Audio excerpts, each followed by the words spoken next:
Bwana, baada ya kuwa zimetrend video clips na picha zikimuonyesha msanii wa kundi la weusi G Nako G Warawara akiwa pamoja na kundi la wahasimu wao Tukusa, zamani wakijiita kama Kikosi Kazi, ambacho kinaundwa na wasanii wa hip hop kama Nicki Mbishi, Unju, Songa, P Mawenge, Zaidi na wengine ambao wapo katika kundi hilo. G Nako ambaye pia anatokea katika kundi lake la weusi linaloundwa na Joe Makini, Nicki wa Pili, Lord Eyes na ye G Nako, ambao kwa muda mrefu sana tumekuwa tukiona makundi haya mawili yakiwa na ugomvi mkubwa. Wameachia kazi kadhaa wakirushiana vijembe katika ngoma hizo, wa huku wakisema hamtuwezi kwa kuchana na kundi lingine likisema hamtuwezi kwa kuimba mziki. Baada ya msanii G Nako G Warawara kuonekana na Tukusa, imezua maswali mengi kwa mashabiki wa weusi, wakidhani kwamba huenda G Nako amewasaliti weusi na kwenda kujiunga na kundi la Tukusa, na wengine wakiuliza au kuna project ambayo inaendelea kati yao Tukusa na G Nako. Siku ya leo kupitia media moja hivi kubwa nchini Tanzania imeweza kuwakutanisha kundi la Tukusa na msanii G Nako ili kupata ufafanuzi wa hiki ambacho kinaendelea mitandaoni. Wamesema kuna project ya pamoja ambayo inaandaliwa na inakaribia kutoka hivi karibuni inayoitwa Sawa, waliomshirikisha G Nako, ambayo G Nako amehusika katika kuimba chorus. Walipoulizwa mmepatana vipi na G Nako, wakajibu kuwa ni kazi zao za mziki ambazo zimewakutanisha.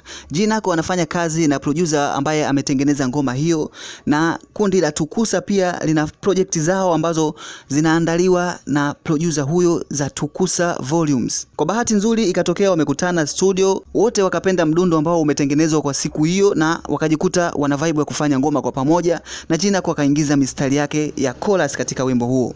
Walipoulizwa kuwa je, mlikuwa mna bifu kiasi hicho ambacho watu walikuwa wanadhani kwamba msingeweza kuwa pamoja kama inavyoonekana sasa hivi G Nako yupo miongoni mwenu? Kozi baadhi ya watu wengine walikuwa wanadhani kuwa hata picha ambazo mlikuwa mkiziposti katika mitandao ya kijamii zilikuwa ni za AI na sio uhalisia. Tukusa wakasema hatuna bifu na weusi, ni tambo tu za kibiashara, na tukikutana katika mitikasi yetu huwa tunakuwa washikaji kama kawaida. Unaweza kusikiliza hapa kidogo wakati wakijibu kuhusiana na idea ya kushirikiana katika ngoma hiyo na G Nako ilitoka wapi. Je, ilikuwa ni idea ya G Nako au idea ya Tukusa? Hawa hapa Tukusa. Yeah, of course ilianza kwangu mimi na producer Black Ninja, lakini baadaye walipokuja kuingia kikaa kitu kingine tena kikubwa.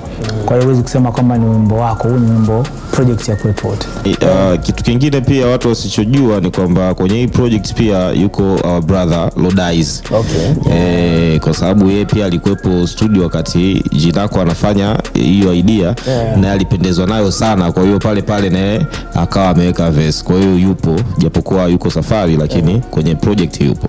So tunaweza tukasema ni weusi na Tukusa.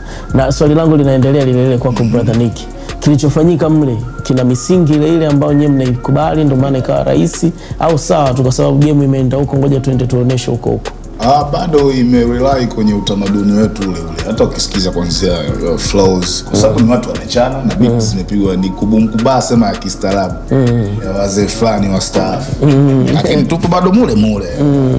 Sababu G ana ule wimbo wake unaitwa nini? Original OG. Sema let's be honest, wote tunataka hela. Kwa hiyo bado tuko ndani ya misingi ile kwa sababu lazima kuna watu wengine watasimamia misingi na kuna wengine wataenda hata kwenye internet na wengine watafika ni kwenye kuwezeka bati. Hatuwezi kwa watu wote wanasimamia misingi ile, mafundi wote ni site wanasimamia msingi. Kuna watu wapo kwenye finishing nini, mshanielewa, ku decorate vitu. Kwa hiyo sasa hivi ni decoration of hip hop, na ukiangalia recently hata sasa hivi hapa kati tunakuja niko naongea na Sugu. Sababu bwana ilitobo mkiacha ndio basi. Umeona sasa hivi watu wametulia. Kwa hiyo mimi nafikiri bado tuko mule tunajaribu kuleta ladha tofauti kwa kila mtu anayependa kitu fulani kukisikia. So kila mtu anapenda kusikia Tukusa Nicky kachana dakika 9 sio. Kuna wengine anataka ustaarabu mdogo, mwingine anataka uni kidogo, ugangster au nini. Kwa hiyo sasa hivi tumekuja na vitu, yani tuko full pack. Safi. Yes, kama ulivyoweza kusikiliza mtazamaji kwamba tuko mbioni kupokea nyimbo hiyo hapo ya Sawa ambayo imewashirikisha makundi mawili ambayo yalikuwa yanabifu kwa muda mrefu, Weusi pamoja na Tukusa. Hii ni Manyuzi TV, endelea kufuatilia kwa kupata updates mbalimbali zikiwemo za kiburudani, michezo, teki pamoja na habari za kijamii. Usiache kusubscribe, kulike, kushare na kucomment. Endelea kufuatilia kila wakati.